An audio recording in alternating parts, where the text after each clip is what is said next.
오늘 부부의 주일을 맞이해서 우리 장로 특성 준비해서 감사하고요. 우리 전호자님은 이렇게 인사하겠습니다. 항상 감사합니다. 오늘 설교 내용하고도 연결되는 말씀인데요. 마땅히 감사합니다. 네.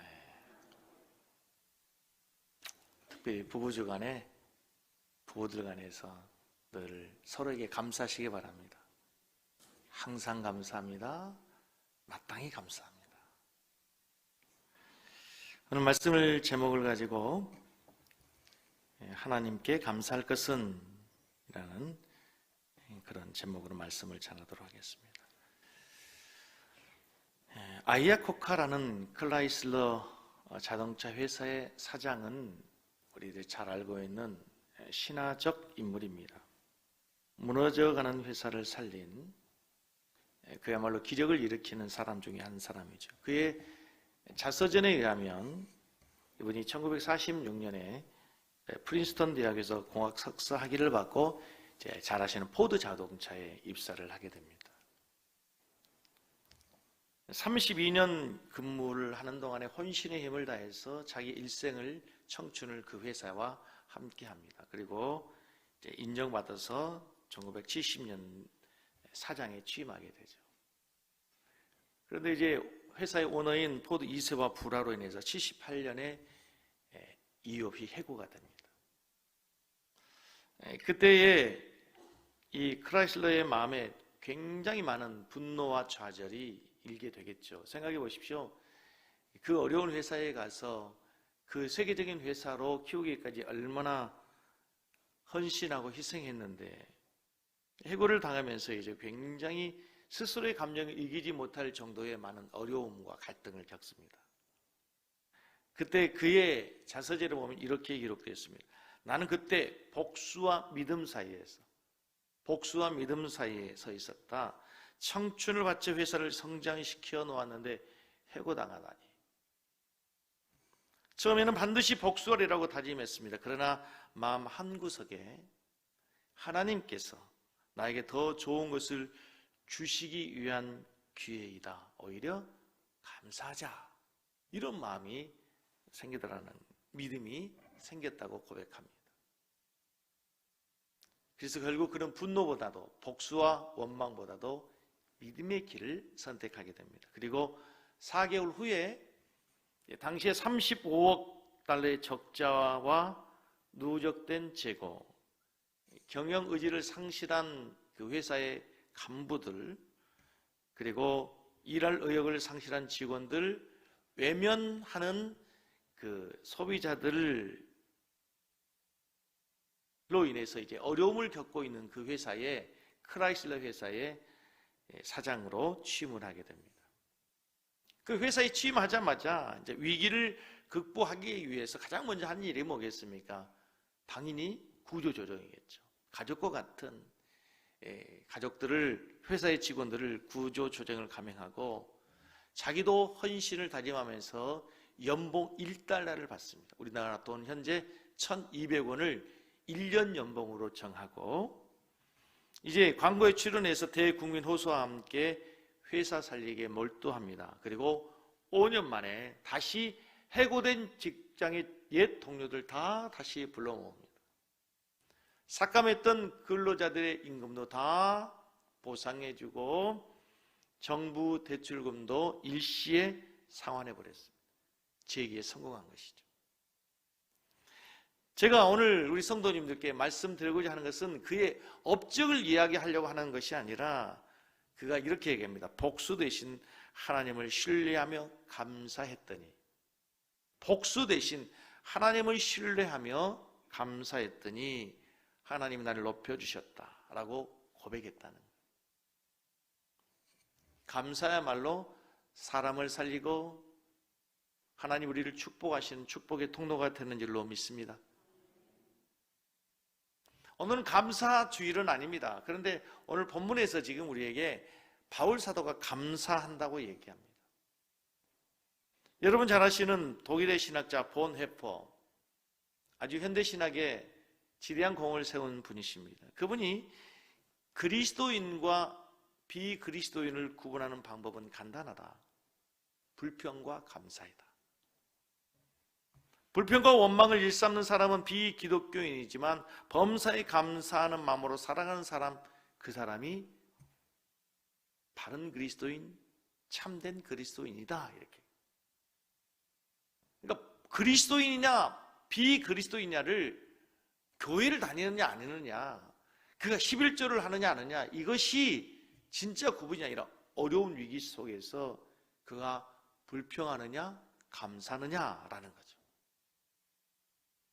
감사는 내가 하나님께 속해 있다고 하는, 그리고 지금도 하나님이 나와 함께하고 있다고는 신앙의 고백이 되는 줄로 믿습니다. 그래서 하나님께 속한 자, 믿음을 갖고 있는 자, 하나님과 동행하는 사람은 어떠한 형편에서도 불평하는 것이 아니라, 원망하는 것이 아니라 감사하는 것입니다. 따라서 하겠습니다. 감사는 축복의 통로입니다. 사랑하는 성도 여러분, 지금까지 베풀으신 은혜에 감사하고 앞으로도 어떤 상황에 처하든지 의지적으로 감사하는 우리 성도들 되기를 주의 이름으로 축복합니다. 바울은 다메섹 도상에서 예수를 만난 이후로 모든 걸 버렸습니다.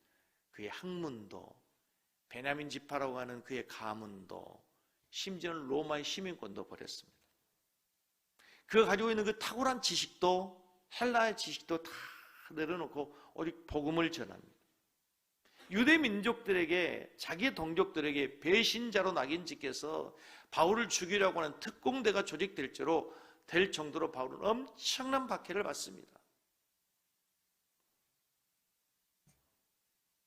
특별히 바울이 데살로니가 지역에서 복음을 전할 때 그 어떤 지역에서보다도 많은 핍박과 환난을 당합니다. 그래야 결국 바울이 데살로니가에서 머물렀던 날짜가 3주밖에 머무르지 못했습니다. 그만큼 박해가 심했다는 겁니다. 많은 이방인들, 유대인들, 로마의 박해로 인해서 데살로니가의 교회 성도들에게 겨우 3주밖에 복음을 전하지 못하고 피신한 바울의 입장에서는 데살로니가 지역을 생각하면 어떤 감정이 떠오르겠습니까?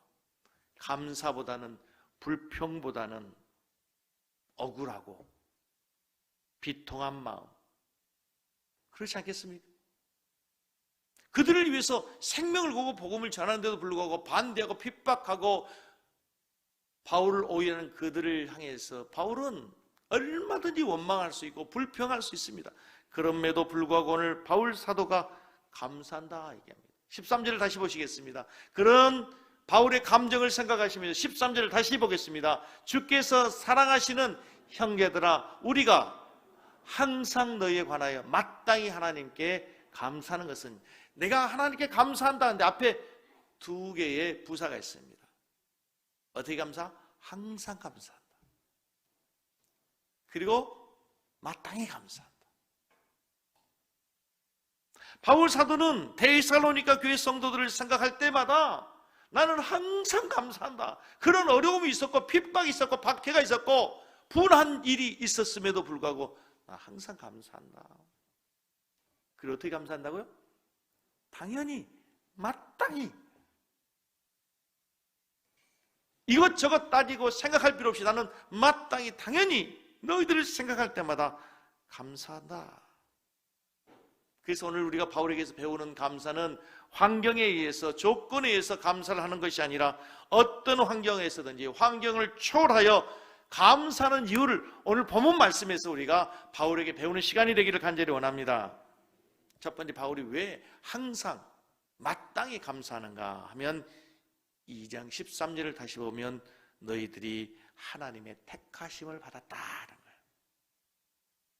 한번 따라서 하겠습니다. 택함을 받았으니 마땅히 감사해야 합니다. 13절을 다시 보십시오. 주께서 사랑하시는 형제들아, 우리가 항상 너희에 관하여 마땅히 하나님께 감사할 것은 하나님이 처음부터 너희를 뭐 했어요? 택하셨다. 너희를 처음부터 택하셨다. 하나님 너희를 처음부터 택했다, 이 말은 구원으로 부르셨다, 하나님의 자녀를 삼으셨다. 그렇죠? 하나님 나라의 상속자가 되었다. 이런 많은 의미를 담고 있습니다. 근데 우리가 생각해 보면 이게 왜 감사의 조건이냐면, 우리가 하나님 앞에 택함을 받게 된 이유가 나의 어떤 조건에 의해서가 아니라는 거예요. 내가 더 잘나고 착하고 종교적 열심히 있고 더 주님을 사랑하고 주님을 잘 섬기고 충성해서가 아니라는 거예요. 그동안 나의 신앙생활의 모든 것을 점수로 환산해서 내가 1점이라도 단사받아도 높기 때문에 성적이 조금이라도 좋아서가 아니라는 거예요. 여기서 말씀하시는 바울이 하나님 우리를 선택하신 것은 언제 선택했다는 거예요? 오늘 본문 말씀에 보니까 언제? 처음부터. 이 처음부터라는 단어가 다른 성경 에베소서 1장 4절은 이렇게 기록되어 있어요. 처음부터라는 단어가 1장 4절 읽습니다. 에베소서 곧 창세전에 그리스도 안에서 우리를 택하사. 처음부터라는 단어가 창세전이라는 단어와 똑같아요. 하나님 우리를 언제 선택하셨어요? 창세전에. 그러니까 여기서 하나님이 처음부터 우리를 선택했다, 구원했다, 하나님의 자녀로 불러주셨다는 것은 우리의 믿음이 있기 전에, 기도가 있기 전에, 우리의 순종과 충성이 있기 전에, 아니 내가 이 세상에 태어나기 전에 하나님이 우리를 하나님의 자녀로 선택하셨다, 하나님의 자녀 삼으셨다는 거예요. 이것이 바로 바울이 항상 감사하고 마땅히 감사해야 되는 원초적 감사거리라는 거예요. 항상 감사해야 되는 가장 중요한 이유라는 거예요.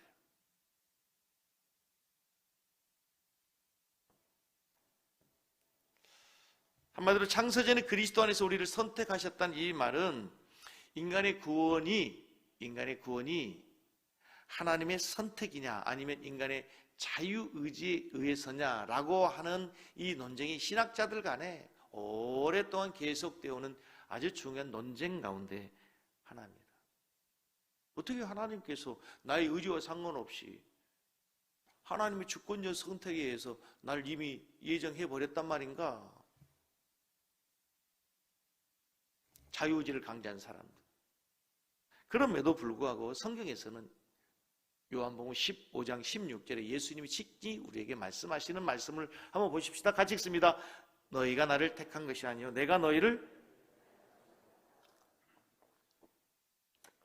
예수님이 제자들을 향해서 친히 하신 말씀, 너희가 나 택한 거 아니다, 내가 너희를 택하여 세웠다.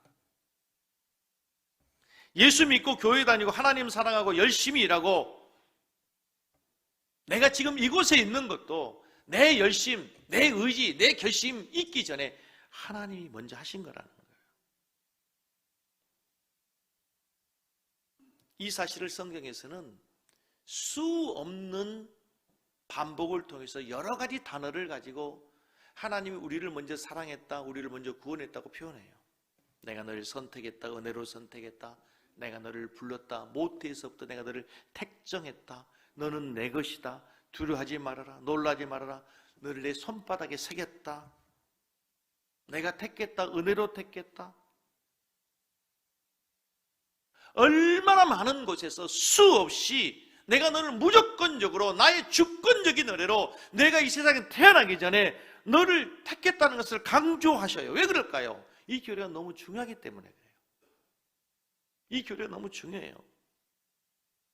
인간은 뭔가 자기 자신이 내세울 만한 것이 0.1%라도 있으면 그것을 내세우고 싶고 인정받으려고 해요. 그게 인간의 본성이에요.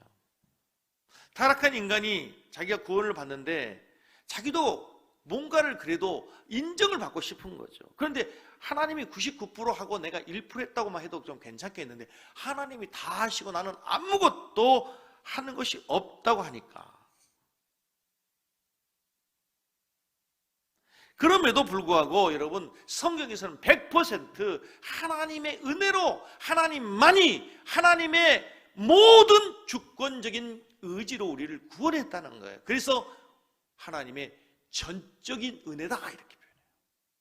왜 하나님의 전적인 은혜가 필요한가? 성경의 아주 중요한 인간론의 기초 출발이 인간은 전적으로 타락해버렸기 때문에 다른 말로 완전 타락했기 때문에 우리에게는 선한 의지가 하나도 없어요. 나의 의지로, 나의 어떤 착한 행실로 구원을 받을 만한 근거가 없다는 거예요. 왜 성경이 이 사실을 그렇게 강조하고 또 강조하는가? 신학자들은 왜 신학적인 용어를 가지고 무조건적 선택했다, 불가항력적 은혜다, 전적으로 타락했다, 이 구원의 교리들을 강조하는가? 그것은 선택의 교리가 우리에게 주는 신령한 복, 그것은 바로 흔들리지 않는 구원의 확신을 주기 위해서요. 뭐 때문이라고요? 구원의 확신을 주기 위해서. 구원의 근거가 만약에 0.1%라도 나에게 있다면 불안하기 짝이 없습니다. 내가 하나님을 기쁘게 하고 지금처럼 예배드리고 내가 좀 충성하고 성령 충만할 때는 내가 구원받은 것 같아서 안심인데, 내 발이 미끄러지고 내가 좀 세상의 곁길로 간다, 그때 내 감정에 내가 이래도 되나? 내가 구원받은 건가? 이러고도 내가 하나님의 자녀를 할 수 있는가? 그런 마음이 든다면 우리가 얼마나 우리의 구원이 불안전합니까? 얼마나 불안합니까? 우리의 구원은 우리의 의지와 우리의 행위와 상관없이 하나님의 은혜로 구원받았다는 말씀은 하나님의 전적인 능력의 의지에 우리의 구원이 있기 때문에 구원은 왔다 갔다 하는 게 아니고 흔들리는 것이 아니라는 거예요. 나의 하나님의 자녀됨은 어떤 경우에도 변함이 없다는 거예요. 하나님은 우리 인간들처럼 수시로 변덕하는 분이 아니세요. 생각해 보십시오. 하나님께서 천국에 있는 당신의 백성들을 기분이 나쁘다고 지옥으로 보냈다가 또 기분이 좋다고 천국으로 보냈다가 이럴 수는 없는 거거든. 우리 부모님들이 말 잘 들으면 아이고 내 새끼 하다가 내 아들 하다 말 안 들으면 아저씨 옆집으로 가, 그게 아니잖아. 우리의 구원을 하나님께서 오늘 본문 말씀에 바울이 항상 감사된다, 마땅히 감사된 이유가 너희의 의지에 의해서 너희들이 선택받은 것이 아니고 전적인 하나님의 은혜로 태초에 창세 전에 하나님 너를 선택하였으니 얼마나 기쁜 일이냐, 얼마나 감사한 일이냐. 아멘. 할렐루야.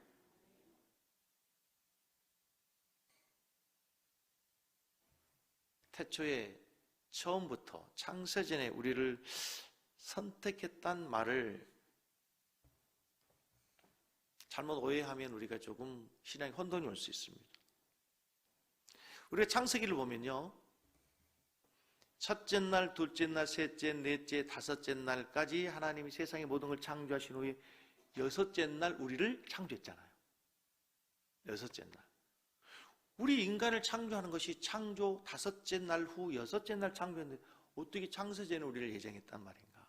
근데 그 말을 다시 역으로 생각해 보시면 왜 우리 인간을 여섯째 날 창조해야 돼요? 인간이 살 수 있는 모든 환경을 만들기 위해서 다섯째 날까지가 필요했던 거예요.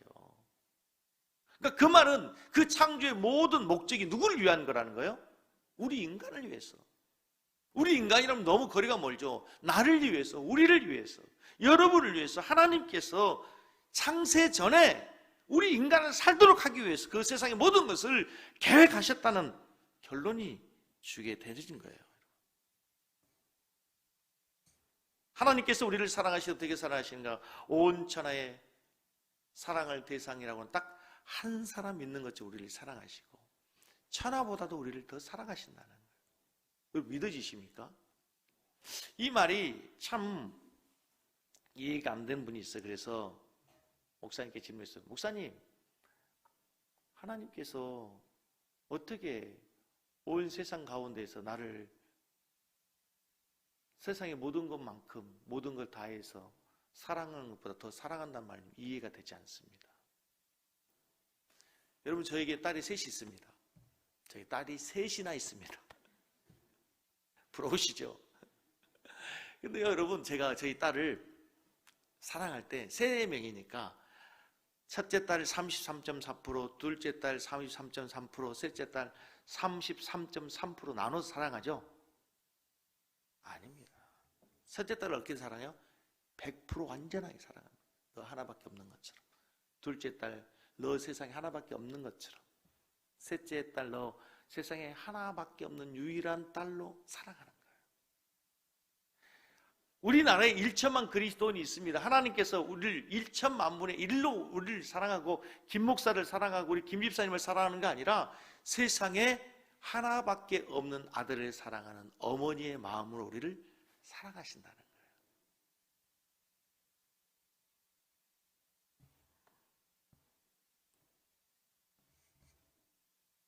내가 창세 전에 선택되었다. 태초에 처음부터 우리가 하나님의 자녀가 되었다. 이 말은 내가 하나님께 전적으로 속했고 전적인 하나님의 은혜로 구원을 받았으니 어떤 상황에서도 실망하지 말아라. 낙심하지 말아라. 좌절하지 마라. 너의 조건에 의해서 하나님의 사랑이 변화되지 않는다. 우리의 어떤 잘못이나 실수에 의해서 하나님의 사랑이 취소되지 않는다. 하나님의 사랑이 이토록 크고 놀랍다고 하는, 우리가 그토록 존귀한 존재라는 사실을 확인할 수 있기를 주의 이름으로 축복합니다. 아멘. 그래서 항상 감사하십시오. 그래서 마땅히 감사해야 되는. 두 번째, 왜 우리가 감사해야 되니까? 하나님 우리를 성령으로 거룩해 하셨대요. 거룩해 하셨으니 감사하십시오. 따라서 하겠습니다. 거룩해 하셨으니 감사합니다. 오늘 13절을 다시 보시면, 주께서 사랑하는 형제들아, 우리가 항상 너희에 관하여 마땅히 하나님께 감사할 것은 하나님이 처음부터 너희를 택하사 그 다음에 성령에 거룩하게 하심과 진리를 믿음으로 구원에 이르겠다. 성령으로 우리를 거룩하겠다. 근데 여러분은 어떠세요? 저는 이 거룩이란 단어가 나오면 너무 부담스러워요. 왜냐하면 저하고는 상관이 없는 단어이기 때문에. 내 삶을 돌아보면 저는 거룩과는 너무 거리가 먼 것 같아요.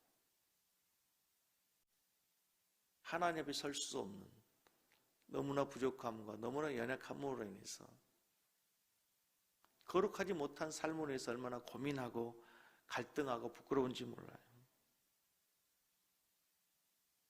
여러분, 카메라가 우리의 외면뿐만 아니라 우리의 속마음까지도 지금 현재 모습뿐만 아니라 지나간 어제, 그제 일주일 전에 모든 삶을 다 찍어낼 수 있는 카메라가 있다면 여러분, 이 자리에 남아있을 수 있는 강심장 갖는 사람 누가 있겠습니까? 지금 현재 내 마음을 찍는 엑스레이가 있다면 여기서 가장 먼저 뒷문으로 도망갈 사람이 아마 김 목사일 겁니다. 제 마음의 내면을 보면 제가 목사인데도 얼마나 깜짝 놀란지 모릅니다. 이 거룩한 하나님의 성전에서 영광스러운 예배에 참여할 수 있는 자가 누가 있겠습니까? 그럼에도 불구하고 오늘 성경에서는 하나님께서 우리를 거룩해 해주셨다는 거예요. 깨끗하게 해주셨다는 거예요. 우리의 힘으로 우리가 깨끗할 수 없으니, 거룩할 수 없으니 누구를 보내주셨어요?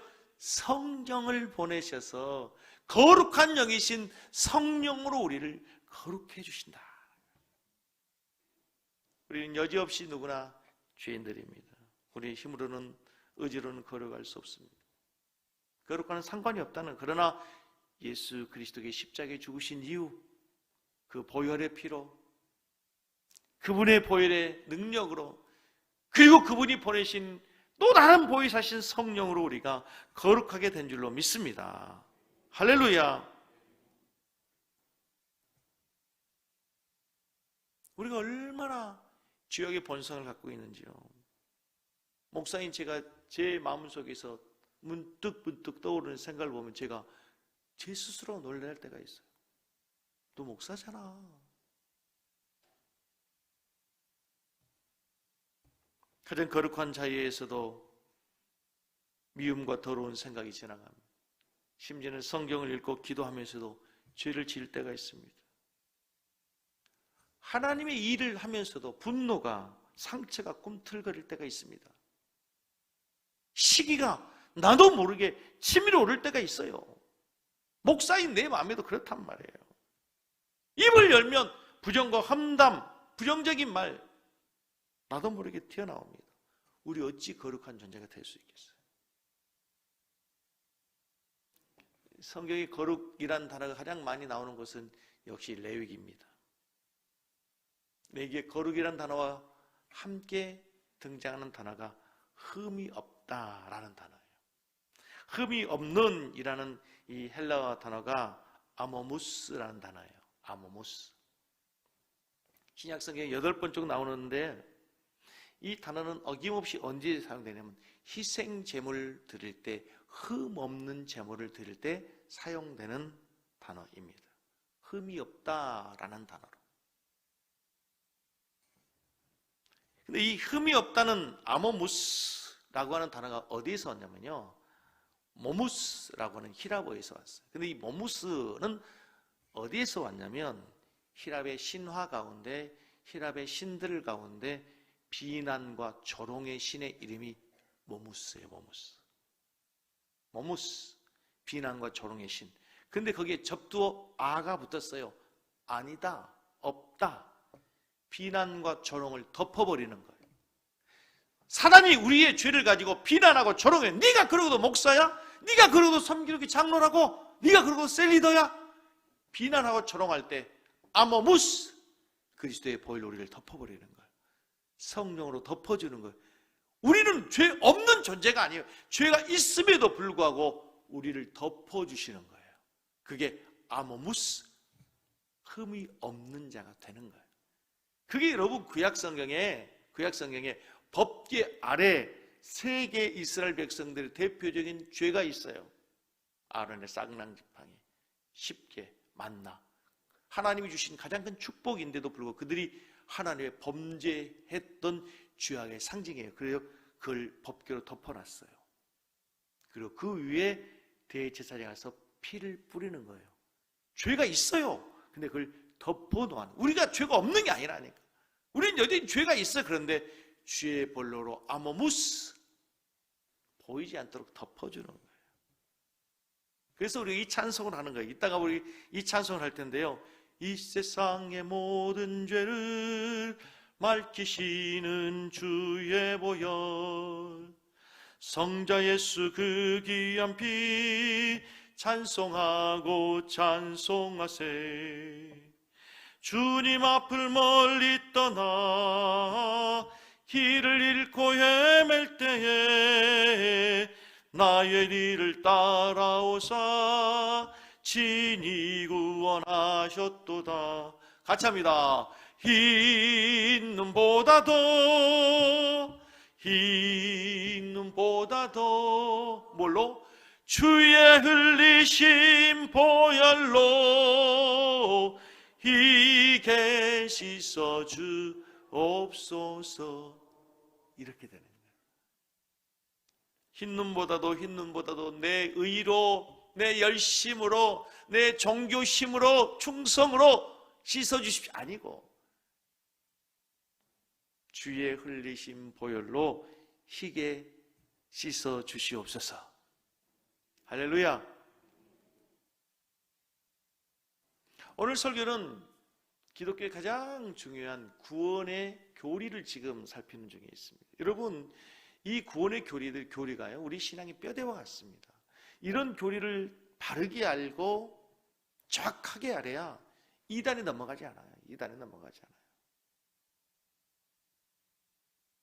존 버년의 철로역정에 나오는 글에 보면 주인공이 순례의 길을 가던 중에 어느 집에 도착을 했습니다. 방에 들어가 보니 누군가를 청소하고 있는데요, 빗자루로 먼지를 쓸어요. 쓸면 쓸수록 더 먼지가 날리는 거죠. 쓸면 쓸수록 앞이 보이지 않을 정도로 먼지가 뿌였습니다. 더 방이 더러워집니다.